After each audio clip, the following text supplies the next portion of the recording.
안녕하세요. 오늘은 8번째 이야기로 따뜻함의 중요성에 대해서 이야기하겠습니다. 따뜻함은 제가 1편에서도 이야기를 드렸었고, 이야기마다마다 따뜻함은 아이를 키우는 데 있어서 굉장히 중요하다는 이야기를 계속 했었던 것 같아요. 루돌프 슈타이너도 따뜻함은 아이들을 성장하는 데 있어서 꼭 필요한 거라고 이야기하고 있거든요. 아이들이 아플 때에는 이상하게 어린아이들이 아플 때에는 열이 나는 일들이 많이 있을 것 같아요. 그래서 아이들이 어린이집도 많이 빠지게 되고 또 엄마 아빠의 걱정들도 많이 커지고 그러는데, 아이들이 열이 난다라는 것은 사실은 아이들이 이 다음에 커서 조금 더 따뜻한 성인으로 클 수 있고 또 정신적으로도 따뜻함을 많이 가질 수 있는 아이로 크고 있다라는 것을 영국의 한 선생님, 의사 선생님들이 함께 이야기한 자료들을 제가 본 적이 있어요. 이런 따뜻함은 아이들이 열이 나기 시작하면 부모들은 굉장히 많이 걱정하는 일들이 많고, 이 열이 빨리 떨어지기 위해서 해열제라든지 여러 가지들을 쓰고 있기는 하지만, 유럽에서는 의외로 열이 나거나 이럴 때 해열제를 쓰지 않고 물수건이나 이런 부분으로 계속 닦아줘서 스스로 아이가 열을 내릴 수 있도록 도와주는 일들이 많더라고요. 물론 아주 중요한 열을 내려야 되는 병에 있어서는 그러면 안 되겠지만, 감기라든지 여러 가지 크고 작은 병들에서는 그 열들이 아이들의 그 몸에 있는 균들도 죽일 수 있고, 또 아이가 한층 성장하는 데도 도움을 줄 수 있는 것들도 또 따뜻함이라고 이야기를 합니다. 그래서 아이들이 앓고 나면 아이가 큰 것 같아 라고 어른들이 이야기하시는 부분들이 이해가 좀 가는 부분들이 있더라고요. 그리고 유럽에서는 우리나라에서도 마찬가지지만 1월부터 4월 그리고 9월부터 12월까지는 항상 따뜻하게 양말이며 스타킹이며 또 조끼 이런 것들을 잘 챙겨 입혀야 된다라고 이야기를 하고 있어요. 그 이유는 아이들은 덥다 춥다라는 그 개념들을 아직 정확하게 모르는 때이기 때문에, 아직 내가 춥기는 하지만 이게 정말 추운 건지, 또 놀고 싶은 아이들은 춥다라는 부분들을 얘기하지 않아요. 우리가 봤을 때 입이 파래서 얘가 많이 춥구나라고 생각할 수도 있지만, 아이들은 아니에요, 안 추워요 라고 얘기하기도 하거든요. 그래서 우리 어른들은 아이들이 스스로 열을 낼 수 없기 때문에 우리는 더 아이들을 돌보는데 애를 써야 될 것 같아요. 어린 아이들 같은 경우에도 엄마의 자궁에서부터 따뜻함이라는 부분을 잘 느끼고, 또 그 따뜻함으로 인해서 아이들은 잘 엄마와 함께 할 수 있었다고 생각합니다. 그런데 밖으로 나와서는 그런 열들을 스스로가 그 열을 낼 수는 없기 때문에, 어른들은 아이가 춥지 않도록 이불도 덮여주고 또 베네 쪼고리 같은 걸로 아이의 몸을 감싸주기도 하고, 또 어린아이들 같은 경우에는 머리에 이렇게 모자를 씌워주거나 하는 일들도 열의 70%가 아이들은 그 머리에서 그 열이 다 빠져나간다고 해요. 그래서 꼭 머리에 모자를 써주는 것이 어린 시기에는 굉장히 중요하다고 해요. 그렇다면 여름에 이렇게 더운데 아이들이 밖에 나가서 놀 때 그 따뜻함을 유지하기 위해서 우리는 모자를 안 쓰는 게 맞지 않을까요? 라고 하는 질문을 제가 받은 적이 있었거든요. 어머님들이 생각하시기엔 어떠세요? 지금은 뭐라 그럴까요? 자연이 많이 파괴되기도 하고, 그래서 아이들에게 저는 모자를 씌우는 부분은 굉장히 중요하다고 생각하거든요. 여름에 직사광선으로 열을 받는 부분은 의외로 아이들의 뇌에는 별로 좋은 부분이 아니라고 생각을 해요. 그래서 아이들의 그런 뇌를 보호하기 위해서는, 또 이제 온열이나 이런 부분에서 보호하기 위해서는 여름에는 모자를 씌워주는 것이 저는 좋다라고 생각을 하고 있습니다. 우리가 지금 따뜻함이라는 부분을 이야기하고 있는데, 그렇다면 우리 어른들은 스스로 추우면 열을 낼 수 있는 여러 가지 방법들을 알고 있지만, 아까 이야기했을 때 너희 춥지 않니? 라고 하면 아이들은 안 추워요 라고 얘기하는 경우들이 많다고 했잖아요. 아이들은 열이 필요로 하는데 그 열을 아이 스스로 만들어내고 하기 위해서는 많은 에너지를 쓸 수밖에 없어요. 그래서 정작 좋은 에너지를 써야 하고 열이 필요할 때 아이들은 그 열이 부족할 수밖에 없거든요. 그래서 어른들은 그런 아이들에게 아몬드 오일, 어머님들이 아실지 모르겠어요. 아몬드 오일이라고 그 천연 오일들이 있는데 그런 부분들을 아이에게 발라주면 아이들이 열을 좀 낼 수 있는 부분도 도움을 줄 수 있다라는 걸 어머님들도 아셨으면 좋겠습니다. 그리고 우리나라에서도 감기 걸리고 그럴 때 바로 해열제를 먹이고 하기보다는 우리도 전에 내려오는 여러 가지 약재들이 있잖아요. 보면 목이 아프면 목에서 목감기에 걸려서 열이 나기 시작하면 뭐 모가차를 먹는다든지 뭐 유자차를 마신다든지 생강차나 대추차 이런 것들이 우리 몸에 열을 내거나 또 감기에 도움이 되는 차로 되게 유명하잖아요. 또 겨울에는 카레 같은 음식들은 또 열을 낼 수 있는 좋은 음식이라서 그런 부분들도 어머님들이 알고 계셔서 도움이 되는 차들을 좀 음식이나 차들을 찾아서 주는 것도 필요하지 않을까라는 생각이 듭니다. 이 따뜻함을 우리는 유지하기 위해서 어머님들이 아이들에게 도움을 줄 수 있는 것으로는 겨울에 장갑을 낀다든지 목도리를 한다든지 모자를 쓰거나 두툼한 외투를 입는 것도 굉장히 중요해요. 그래서 아이들이 체온 유지를 스스로 할 수 있도록 우리들은 좀 민감하게 아이들을 보살필 부분이 분명히 필요하다라고 생각을 하고 있고요. 그렇다고 해서 추운 겨울날 보일러가 빵빵하게 틀어져 있는 방 안에만 아이들을 데리고 있다면 아이들은 건강할까요? 그렇지는 않습니다. 그래서 아이들이 보호할 수 있는 옷들이나 그런 장갑, 모자, 뭐 장화 이런 것까지 다 갖춘 다음에 밖에서 뛰어놀면서 또 열을 내는 부분들, 그리고 그런 겨울이라는 부분도 아이들은 또 이겨낼 수는 있어야 되지만 그 추운 바람을 이겨낼 수 있는 여러 가지 도움이 될 수 있는 옷가지라든지 이런 부분들은 어른들이 더 신경을 써줘야 되는 부분이다라고 말씀드릴 수 있을 것 같아요. 어린이집에서도 이제 아이들이 낮잠을 자게 되면 어머님들이 여름에 이제 에어컨도 틀고 교실에서 선풍기도 틀고 이렇게 되는데도 불구하고 속옷이나 이런 부분을 잘 갖춰져 입지 않고 아이들을 보낼 때가 많이 있습니다. 그럼 저는 어머님들께 아이들 속옷을 잘 갖춰 입혀주시고 또 잠잘 때 입을 잠옷을 꼭 보내주세요 라고 이야기를 해요. 우리 아이는 진짜 열이 많아서요 원장님 그런 거 하나도 필요 없습니다 라고 얘기하시는 부모님들도 간혹 계셨는데 물론 아이들 중에는 열이 많은 아이들이 분명히 있을 거예요. 그렇지만 우리가 꼭 체온 유지를 해줘야 되는 부분들이 있어요. 어딜까요? 네, 손과 발 그리고 배.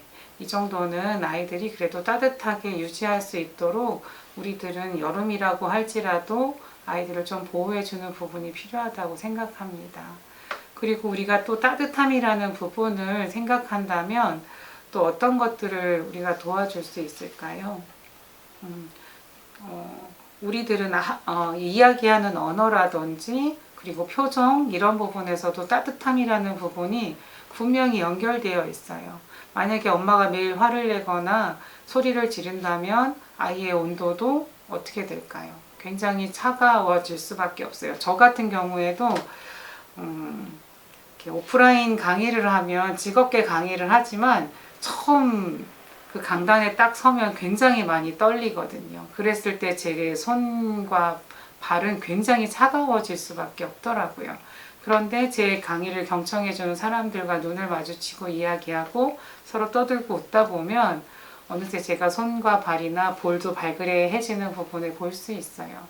아이들도 사랑을 많이 받고 좋은 언어들을 많이 듣고 또 아이들이 이제 사랑받는 아이들의 얼굴을 보면 항상 좀 발그레하게 볼들이 좀 향기되어 있는 아이들을 볼 수 있고요.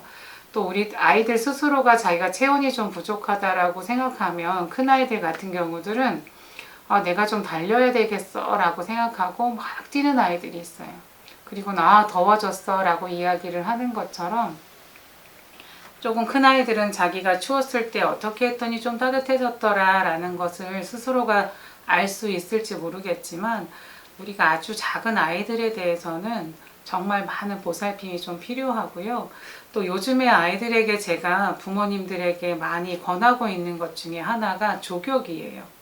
어머님들이 조격이나 반식욕 이런 거 한참 유행일 때가 있었는데 요즘에 좀 잠잠한 것 같아요.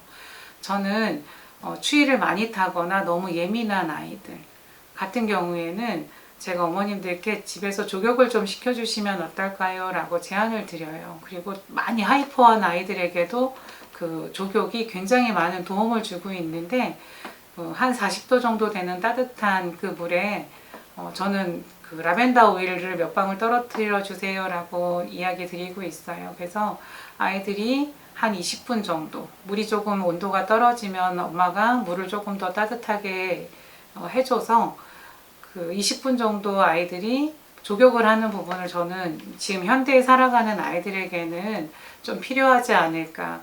왜냐하면 요즘에 어머님들도 길 가다 보시면 젊은 친구들이나 또 우리 아이들도 굉장히 덥다고 막 많이 벗고 다니는 모습들을 봤을 거예요. 그래서 평균 그 사람이 갖고 있는 36.5도보다도 훨씬 아이들, 젊은 친구들은 온도가 되게 낮다고 그래요.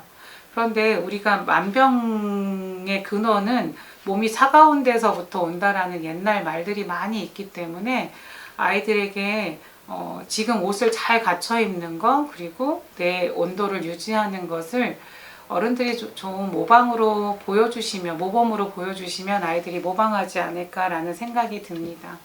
이 조격을 할 때 20분 동안 아이들이 가만히 앉아 있는다는 건 굉장히 힘든 일일 거예요. 그래서 어머님들은 그거 할 때 만화 하나 틀어주면 돼요. 뽀로로 틀어주면 아이들이 20분 동안 잘 있어요 라고 이야기를 하시는데 어떤 아이는 발을 따뜻한 물에 넣는 것도 싫어하는 아이도 있을 거고 또 TV나 이런 부분이 사실 아이들에게 저는 그렇게 어머님들이 내 조격할 때 TV 좀 보세요 라고 권하고 싶은 부분은 아니에요. 그래서 20분 동안 사실 아이가 가만히 앉아서 조격한다라는 건 굉장히 힘든 부분이거든요. 그렇다면 이제 어머님들은 또 연구를 하시기 시작해야겠죠. 아이들이 그 20분 동안 조격을 즐겁게 할 수 있는 방법은 뭐가 있을까? 저도 사실은 아이들과 한 3개월 정도 조격을 한번 같이 해본 적이 있었는데 물론 전체는 아니었고요. 늦게까지 남는 아이 중에 그 따뜻함이 좀 필요한 아이가 있어서 저를 포함해서 한 3명이서 같이 저녁마다 시작을 해서 한번 해본 적이 있었는데 20분을 앉아있는 건 아이들에게 정말 곤욕이에요. 책을 이만큼 쌓아놓아도 아이들이 그냥 대충대충 책을 읽고 이제 다른 거 하고 싶어요. 이제 그만하고 싶어요. 라는 이야기들을 많이 하거든요.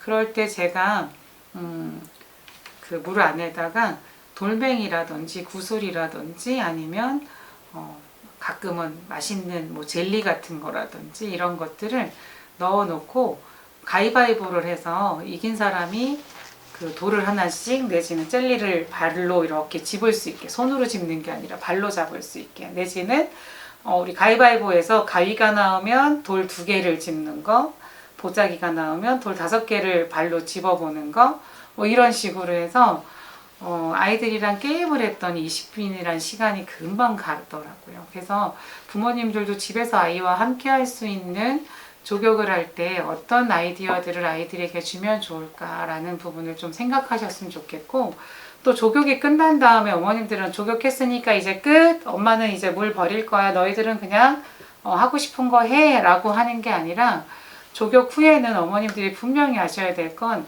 조격 후에는 아이들을 빨리 따뜻한 수건으로 감싸주시고 부드러운 로션이나 오일을 바른 다음에 수면 양말을 신겨주시는 게 그 조격을 하고 나서의 그 따뜻함을 오랫동안 유지할 수 있는 방법이라고 해요. 그래서 조격으로 끝나서 아이가 맨발로 막 교실을 아니면 방을 돌아다니는 것은 아이들에게 좋은 것들을 주고 싶었지만 금방 사라져버리는 결과가 되기 때문에 어머님들이 조격을 하실 때에는 마무리까지 수면 양말까지 따뜻하게 발을 보호해 주는 것까지 해주시는 것을 잊지 않았으면 좋겠다라는 생각이 듭니다.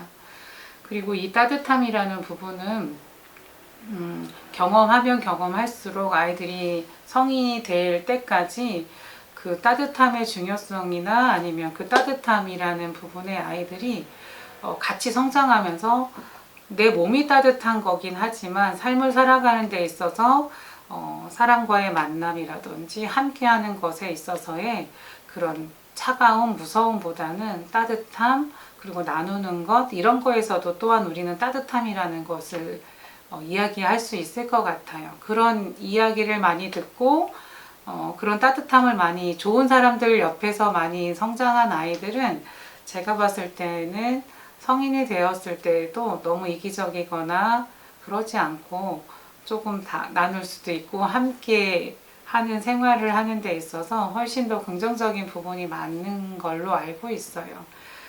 영국에서 오랫동안 발도르프 교육을 하신 선생님 중에 마가레트란 선생님이 계시는데 그 선생님은 늘 이야기하셨어요. 아이들이 따뜻함을 경험하는 것은 평생 어른이 돼서까지의 사람과 함께하는 거나 내 몸을 지키는 거나 관계하는 거에 있어서 아주 중요한 도구가 될 거다라고 얘기를 하셨거든요. 그런데 저도 이렇게 돌이켜보면 나빴었던 기억들, 좀 차가운 기억들도 오래 남지만 나에게 좋은 것을 베풀어 줬거나 아니면 굉장히 따뜻함을 경험했었던 여러 가지들은 오랫동안 남는 것 같아요. 그래서 아이들도 그 따뜻함이라는 경험을 좀 잘할 수 있도록 좀 도와줘야 되지 않을까. 요즘 아이들 어머님도 키워보시지만 굉장히 차가운 걸 좋아해요. 요즘에는 얼어 죽어도 아이스 아메리카노라고 얘기하잖아요.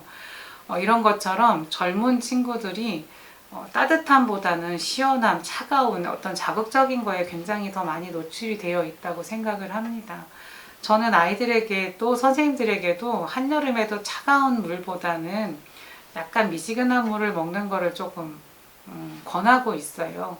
물론 이제 선생님들 중에서는 네 하지만 찬물을 드시는 선생님들도 계시고 저도 아주 더운 날은 찬물 생각이 나서 먹기도 하지만 그래도 아이들에게 주는 물이나 그런 부분은 너무 찬 것보다는 그렇게 미지근한 물, 그러니까 음양이 좀 조화된 물을 마시는 것이 건강에는 훨씬 좋은 것 같습니다.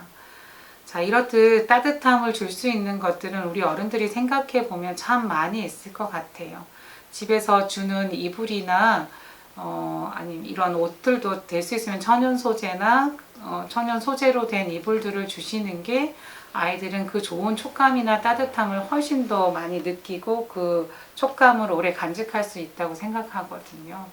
그래서 우리 아이들이 모두 따뜻함을 잘 경험하고 또 따뜻함을 잘 가지고 성장할 수 있는 그런 부분이 될 수 있게 부모님들이 잘 좀 도와주시면 좋겠다. 그리고 부모님들이 항상 모범이 돼야 되기 때문에 부모님 스스로가 너무 차가운 것들을 좋아하기보다는 아이를 위해서라도 또 어머니 자신의 건강을 위해서라도 조금 더 따뜻함을 좀 추구하셨으면 좋겠고 아이들에게도 좋은 오일이나 몸을 보호할 수 있는 따뜻한 장갑, 목도리 이런 부분들 어머님들이 가끔 아이고 깜빡하고 안 챙겨왔어요 라고 얘기하시는 부분들이 많은데 꼭 잊지 않고 잘 챙겨주셔야 되는 부분이 아닐까 생각합니다.